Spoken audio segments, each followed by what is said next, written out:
형제들아, 내가 너희와 같이 되었은즉 너희도 나와 같이 되기를 구하노라. 너희가 내게 해롭게 하지 아니하였느니라. 내가 처음에 육체의 약함으로 말미암아 너희에게 복음을 전한 것을 너희가 아는 바라. 너희를 시험하는 것이 내 육체에 있으되 이것을 너희가 업신여기지도 아니하며 버리지도 아니하고 오직 나를 하나님의 천사와 같이 또는 그리스도 예수와 같이 영접하였도다. 너희의 복이 지금 어디 있느냐? 내가 너희에게 증언하노니 너희가 하수만 있었더라면 너희의 눈이라도 빼어 나에게 주었으리라. 그런즉 내가 너희에게 참된 말을 함으로 원수가 되었느냐?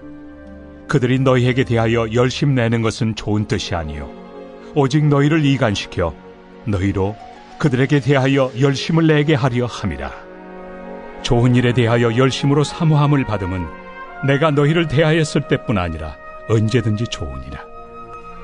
나의 자녀들아, 너희 속에 그리스도의 형상을 이루기까지 다시 너희를 위하여 해산하는 수고를 하노니 내가 이제라도 너희와 함께 있어 내 언성을 높이려 함은 너희에 대하여 의혹이 있습니다. 자, 오늘 우리 읽은 갈라디아서 4장 우리 12절에 보면 이렇게 시작을 합니다.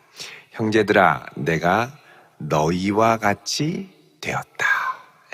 너희와 같이 되었다. 그래서 너희도 나와 같이 되기를 원한다. 자, 그럼 사도 바울이 너희와 같이 되었다, 갈라디아 교회의 교인들과 같이 되었다라는 말은 뭐냐?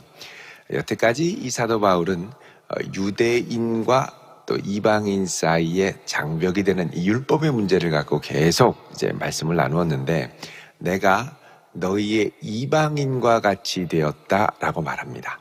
너희의 이방인과 같이 되었다.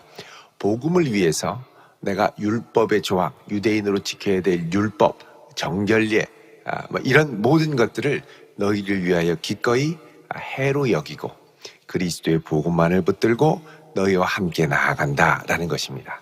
그래서 너희도 나와 같이 되기를 원한다. 다른 말로 하면 지금 너희는 갈라디아 교인들인데 이들이 유대인처럼 다시 절기도 지키고 음식도 규정도 지키고 할례도 받으려고 그러고 유대인과 같이 되려고 하는 그들을 다시 붙들고 너희도 나와 같이 되기를 원하노라. 너희도 나와 같이 복음의 유연성을 갖고 율법에 대해서 죽고 그리스도 안에서 그리스도와 연합하여 그리스도로 사는, 십자가만 자랑하는, 복음을 따라 사는 자가 되기를 원하노라 얘기를 하는 것이죠. 자, 이런 모습이 여러분 고린도전서 9장에 보시면 좀 더 쉽게 설명이 되어 있습니다.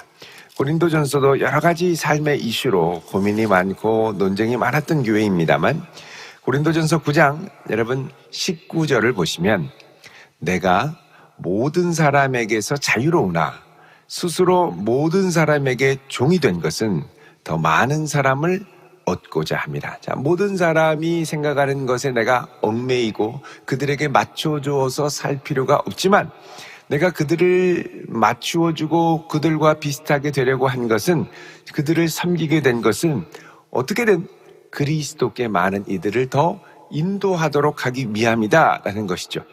그래서 20절에 유대인들에게는 유대인과 같이 된 거, 그들의 율법을 존중하고 율법을 따라 사는 모습과 함께 따라 살고, 그렇게 한 것은 왜 그러냐? 유대인들을 얻고자 함이고, 또 21절에 율법 없는 자에게는 내가 하나님께는 율법 없는 자가 아니요 도리어 그리스도의 율법 아래 있는 자이나 율법 없는 자와 같이 된 것은 율법 없는 자들을 얻고자 함이라. 자, 그러면 율법 없이 살면 율법 없이 방종하게 사느냐? 아니라는 거죠. 율법 없는 자가 아니라 도리어 그리스도의 율법 아래 있는 자라는 것입니다. 그러니까 유대인의 율법 규정에 따라 절기와 해와 달과 이런 것들을 지키는 게 아니라 오직 그리스도가 기뻐하시는 뜻을 따라 살고 기뻐하시는 방향대로 걸음걸음을 걷고, 그러니까 이제 그리스도의 통치 아래 사는 새로운 법, 그리스도의 법이죠. 그리고 그 법의 핵심과 중심에는 뭐가 있느냐? 사랑이 있습니다. 그래서 그리스도의 법은 사랑을 성취하게 되는 것이죠. 자, 그래서 22절에 약한 자들에게는 약한 자와 같이 되고 강한 자들에게는 강한 자와 같이 된 것은 뭐냐? 여러 사람에게 여러 모습이 된 것은 아무쪼록 몇 사람이라도 구원하고자 함이니. 어떻게든 복음으로 사람들을 그리스도께로 돌이키기 위해서 여러 가지 모습을 위하여 한다는 것입니다. 23절에 내가 복음을 위하여 모든 것을 행함은 복음에 참여하고자 합니다. 그래서 복음을 위해서 모든 것들을 유연하게 감당하는. 그래서 다시 오늘 본문으로 오시면요, 내가 너희와 같이 되었다라는 건 복음을 위해서, 너희들을 그리스도께로 인도하기 위해서 너희 이방인같이 되었으니 너희도 나와 같이 되기를 원하노라. 너희도 나와 같은 복음의 유연성을 가져라. 율법을 지켜야 구원을 얻는 것처럼 비본질적인 것에 얽매여서 그렇게 되다 보니까 어떻게 하냐? 사도 바울을 처음에는 그렇게 고마워하고 사도 바울의 가르침을 따라 믿음으로 살고 예수 믿는 기쁨이 있고 즐거움이 있고 자유가 있는데 자꾸 이것도 해야 된다, 저것도 해야 된다, 안 하면 구원 못 받는다, 하나님의 백성에서 나가 떨어진다. 그러니까 마음이 굳어지게 되고 사도 바울이 거짓 교사와 같고 사람들을 정죄하기 시작하고 판단하기 시작하고 왜 그것도 못하냐 그러고 나는 하는데 너는 아직까지 못하냐 그러고, 자, 이러면서 어떻게 되느냐? 사람들의 마음이 거칠어지기 시작합니다. 사람들의 마음이 거칠어지면 믿음의 열정이 식어지게 되고 옛날에 그 뜨거웠던 믿음 생활이 예전같이 않아지게 됐죠. 자, 그래서 12절에 보면 너희가 내게 해롭게 하지 아니하였느니라. 다른 말로 하면 너희들이 내게 예전에는 그렇게 해롭게 하지 않고 나에게 잘해주지 않았느냐, 나를 고맙게 여기지 않았느냐라는 겁니다. 그러면서 13절에 내가 처음에 육체의 약함으로 말미암아 너희에게 복음 전하는 것을 아는 바라. 자, 사도 바울이 갈라디아 교회에 가서 갈라디아 지역에서 복음을 전할 때는 육체에 아주 약하고 연약한 가시와 같은 것들이 있었다는 것입니다. 근데 그것을 보고 예수 믿는 사람이 왜 저렇게 저래? 저 사람 보니까 예수 믿으면 안 되겠구만, 이런 생각을 할 수 있는데 그럼에도 불구하고 14절에 너희를 시험하는 것이 내 육체에 있다. 예수 믿으면 주님께서 우리의 삶을 인도하시고 붙들어 주신다고 하는데 여전히 내 안에 고질적인 문제가 있는 걸 보면 시험거리가 된다는 것이죠. 그래서 이게 무엇일까? 육체의 약함이 무엇일까? 크게 두 가지 가능성이 있습니다. 하나는 안질입니다. 사도 바울이 안질, 눈의 질병이 있었습니다. 이 눈의 질병이 있었던 이유는 뭐냐? 추측하기로는 다메섹 도상에서 이제 예수님을 그리스도인들을 잡으러 갈 때 하늘의 강렬한 빛 때문에 쓰러져서 눈에 비늘 같은 것이 이게 씌어가지고 사도 바울이 며칠을 보지 못했죠. 그때 얻었던 눈의 질병이 안질이 아니었느냐. 그래서 평생 이 눈으로 고생하고 이게 고생할 때마다 주님의 살아계심을 기억하며 아픔 가운데 믿음을 지키고 중심을 지키는 육체의 가시와 같은 역할을 하지 않았느냐라고 생각을 합니다. 그래서 15절에 중반에 보면 뭐라 그러냐? 너희들이 할 수만 있었더라면 너희의 눈이라도 빼서 나에게 주지 않았느냐. 그러니까는 눈이라도 뺏어 줄 정도면 사도 바울이 눈이 워낙 아프니까 지금이야 안구를 이렇게 서로 적출해가지고 넣는 수술을 할 수 있죠. 맹인 개안 수술. 우리 실로암 병원에 이 개안 수술을 위해서 1년에 몇 차례씩 몇 분의 눈을 뜨도록 이렇게 지원을 합니다만 이게 옛날에는 그렇게는 못했겠죠. 그런데 할 수만 있다면 눈이라도 뺏어줬겠다는 거예요. 또 하나는 이 사도 바울의 육체의 약점으로 지목되는 것 중에 하나는 사도 바울에게 간질이 있었을 가능성입니다. 여러분, 복음을 증거하다가 막 거품을 갑자기 물고 쓰러지면 이게 사람들이 귀신 들린 게 아니냐, 예수 믿는 사람이 왜 저러냐 비난하지 않았겠습니까? 어쨌든 간에 이 육신의 결함, 육신의 약함이 있으면 복음을 증거하는데 좀 장애가 될 때가 있습니다. 근데 사도 바울이 갈라디아 교회에 가서 이 육신의 약함을 갖고 복음을 증거할 때도 이들은 사도 바울을 오늘 말씀 보시면 14절 중반에 업신여기지도 않고 그 다음에 버리지도 않고는 직역하면 침뱉지도 않고 아주 무시하고 멸시하고 사도 바울, 아이 뭐 저런 사람이 우리한테 뭐 복음을 전하고 그래, 이렇게 무시한 것도 아니고 오직 사도 바울을 하나님의 천사와 같이, 하늘의 소식을 전해주는 천사와 같이, 그리스도 예수와 같이, 예수님처럼 사도 바울을 영접했다는 겁니다. 얼마나 귀한 일입니까? 얼마나 귀한 일. 예전에는 이 목사님을 예수님처럼 귀하게 여기는 아름다운 신앙의 전통들이 있었죠. 귀하게 여기고, 목사님, 사도 바울 정말 예수님처럼 복음 전해주는 걸 너무 귀하게 여기고 사랑하고 기도해주고 섬기고 이랬어요. 이 귀한 믿음의 이 것들을 보여주고 사도 바울은 많은 사랑을 받았죠. 갈라디아 교회에서 분에 넘치는 많은 사랑을, 참 나처럼 연약하고 아무것도 아닌 사람을 단지 복음을 전해주었다는 이유로 예수님과 같이 극진하게 섬기고 사랑하고 섬기고, 또 맛있는 것이 있으면 사도 바울 드세요 갖다 주고, 또 사도 바울의 편의와 잠자리를 제공하고, 사도 바울이 복음을 전하는데 무엇이든 할 수 있도록 열심히 도왔다. 너무 감사하고 행복했는데 15절에 너희의 복이 지금 어디 있느냐, 그렇죠. 이 말은 너희들 변질됐다는 겁니다. 거짓 교사가 들어와서 저 사도 바울 가짜야, 사도 바울 저 잘못 가르치는 거야, 너희들 거다가 구원도 못 받아, 빨리 할례 받아, 빨리 율법 지켜, 뭐 이러니까 사람들이 불안해지면서 사도 바울을 의심의 눈초리로 보게 되더라는 겁니다. 나중에는 이 사람들의 이간질로 어떻게 되냐면 사도 바울을 원수와 같이 아주 나쁜 사람으로 생각하게 된다는 것이죠. 그래서 16절에 이렇게 말씀합니다. 그런즉 내가 너희에게 참된 말을 함으로 원수가 되었느냐. 참된 말을 함으로, 이 말은 알레티오라고 하는 말인데 진리를 선포함으로 이런 뜻입니다. 내가 너희에게 진리를 선포했다고 해서 너희와 원수가 되겠느냐. 다른 말로 하면 이들은 거짓 진리를 선포하는 거짓 교사들의 꾀임에 빠져가지고 처음에는 성령으로 시작했다가 이제 육체로 마치게 되는 아주 일로 이제 가는 것이죠. 그래서 이 거짓 교사들의 의도, 실체를 얘기를 합니다. 17절에 그들이 너희에게 대하여 열심내는 것은 좋은 뜻이 아니요 오직 너희를 이간시켜 너희로 그들에 대하여 열심을 내게 하려 함이라. 자, 그래서 이게 이단들, 거짓 교사들의 핵심적인 지침사항이 사실 17절입니다. 17절. 여러분, 이단 단체에 처음에 빠져들거나 거기 성경 공부를 하거나 하면 얼마나 잘해주는지 모릅니다. 간이고 쓸개고 다 뺄 것처럼 하고, 막 아이를 키우는 사람들에게는 가가지고 성경 공부만 하면 아이를 봐주고 이유식도 해다 주고 너무너무 사랑받는 것 같아요. 너무너무 잘해줘요. 와, 여기가 천국이 아니면 어디겠느냐, 이런 착각이 들 정도로 열심으로 정말 자기의 모든 걸 다해서. 근데 이제 그들이 열심을 내는 것은 17절에 보면 좋은 뜻이 아니요.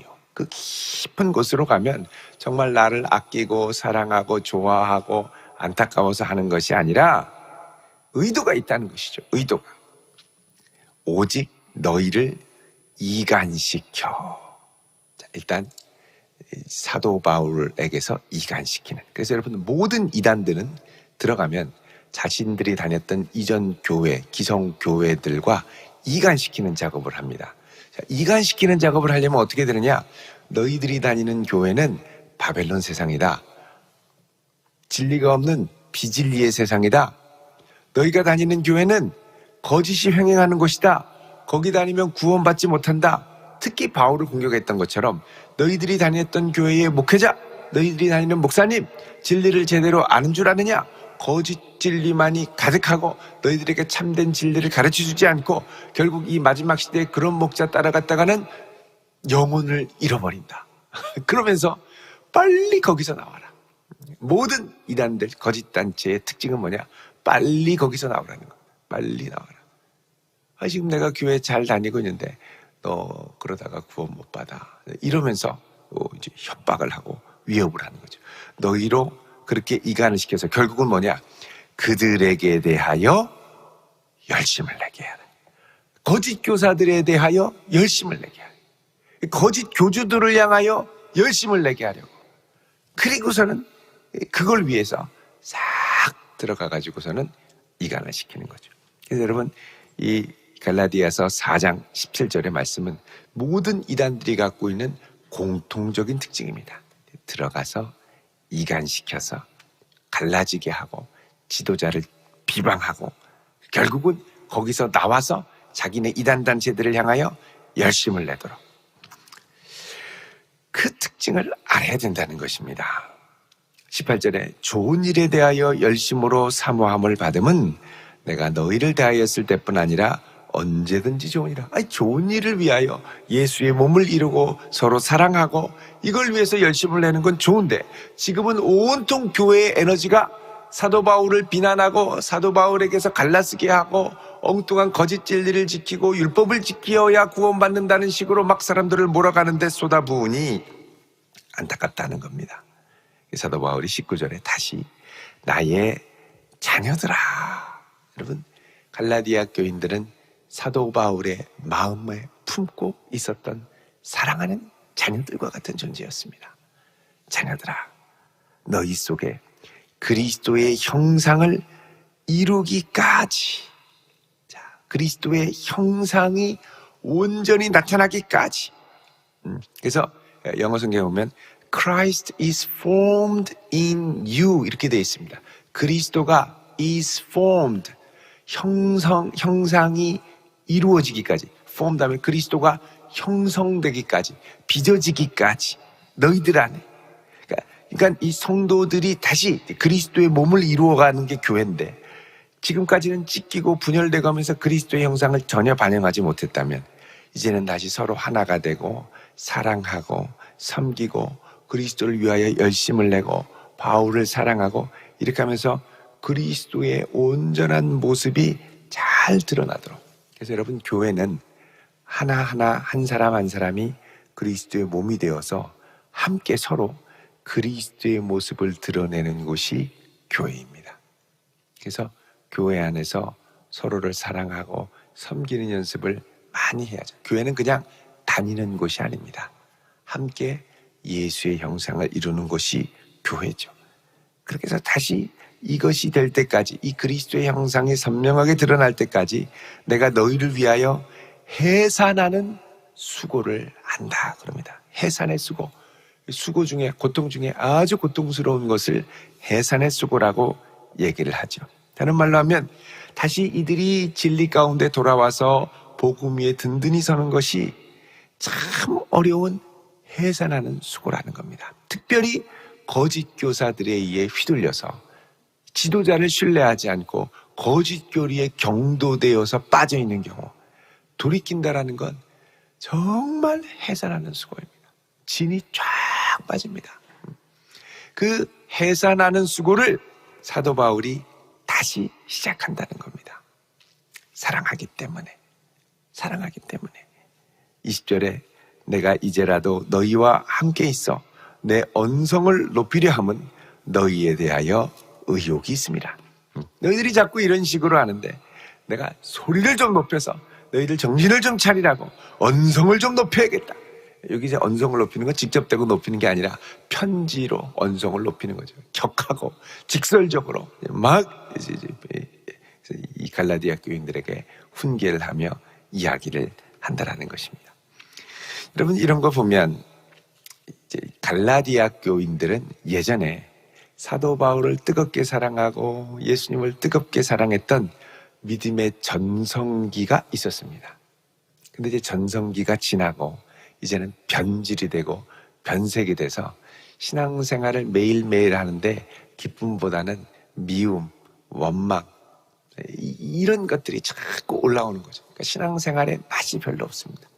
근데 사도 바울은 힘들긴 하지만 여전히 그리스도를 붙들고 다시 예전의 영광을 회복해야 한다고 하면서 이들을 붙들고 다시 씨름하는, 힘들기는 하지만 이것은 어떻게 보면 사도 바울 개인으로서는 본인의 믿음 생활에 있어서 또 다른 단계로 도약하는 것입니다. 이거 뭐냐? 무너졌던 이들을 다시 붙들고 예수의 형상으로 회복시킬 수 있도록 헌신하는, 그러니까 이전에 해보지 못했던 또 다른 차원의, 더 깊고 높은 차원의 믿음의 전성기로 올라가게 되는 거예요. 내가 이들을 여기까지 품을 수 있다. 이전에는 사랑해주는 걸로 감사하고 행복했는데 저버려도 내가 이들을 더 끝까지 사랑하리라. 더 예수 그리스도의 사랑과 모습을 담는 아름다운 전성기로 도약하게 되는 것이죠. 자, 이런 걸 보면 우리가 믿음 생활을 할 때 신앙의 전성기가 이미 지나서 빛바랜 믿음 생활을 하는 분들이 있습니다. 교회에 나오는데 예전에는 내가 이렇게 열심히 했었었는데, 그때가 좋았었었는데, 다 옛날에 그랬었었는데 계속 그때가 좋았지. 교회 학교를 보면 얘들아 열심히 해라, 지금이 좋단다. 뭐 이런 얘기만 하고. 여러분, 믿음 생활의 전성기가 지금 나에게 늘 임해야 될 줄로 믿습니다. 물론 예전과는 다른 국면입니다. 사도 바울도 예전에 뜨겁게 복음을 전했던 이런 때가 있었지만, 지금은 이들이 무너졌고 진리에서 떠나는데 다시 이들을 붙들고 믿음으로 일으켜 세우는, 정말 힘든 과정이지만 다시 도전하지만 새로운 믿음의 차원이라는 것이죠. 여러분, 우리도 믿음 생활이 이전에 늘 평안하고 좋은 상황만이 아니라 때로는 힘들고 어려운 것들을 온몸으로 받고 이것들을 다시 붙들고 일으키고 다시 일으키면서 막 나갈 수 있도록 막 격려하고 붙들어주고 눈물로 울부짖고 호소하고 해야 되는 과정일 수도 있지만, 이것이 이전에 경험해보지 못했던 그리스도를 의지하는 또 다른 차원으로 나아가는 것이라면 그것은 내가 또 다른 차원의 믿음의 전성기를 향하여 나아간다는 의미입니다. 여러분, 그래서 우리의 신앙은 계속 과거에 좋았던 한때에 머무르는 것이 아니라 날마다 진전하고 전진하고 날마다 우리 인생의 전성기가 바로 지금이 되어야 할 줄로 믿습니다. 예수를 믿고 예수를 의지하고 살아가는데 여러 가지 차원이 우리에게 펼쳐지죠. 그러나 이 모든 것을 통해 더욱더 성숙하고 더욱더 그리스도를 향하고 더욱더 주변 사람들을 붙들고 어려워도 끝까지 주님께 의지하며 나아가며, 이걸 통해서 사도 바울은 어떻게 하느냐, 그리스도의 마음에 더 깊이 동참하고 복음의 사역에 더 동참하고 더 뜨겁게 그리스도를 사랑하기 위해 몸부림치게 되죠. 이런 몸부림이 우리에게 오늘날도 있어야 할 줄로 믿습니다. 이제 우리 목장도 시작하고 코로나로 인하여 막 지치고 나가 떨어진 분들도 계시고, 또 이분들 다시 격려해서 일어나자 하다 보면은 지치고 힘들고 어렵죠. 정말 경험해보지 못했던 또 다른 차원의 어려움들입니다. 그러나 여러분, 이런 섬김과 수고로 다시 성도들을 일으키고 이전에 경험해보지 못했던 새로운 시도라는 측면에서 우리는 여전히 믿음의 전성기를 향하여 나아가고 있는 줄로 믿습니다. 이전과는 다르지만 더욱 뜨거운 마음으로 주님을 위하여 열심히 달려갈 수 있는 전성기의 성도 될 수 있기를 주의 이름으로 축원드립니다. 기도하겠습니다. 거룩하신 아버지 하나님, 우리의 신앙의 전성기가 오늘이 되게 하시고 주께서 우리를 부르시는 때가 지금이 되게 하시며 주께 순종하는 때가 내일이 아니고 1년 후가 아니고 10년 후가 아니라 지금이 되게 하옵소서. 예수님의 이름으로 기도하옵나이다. 아멘.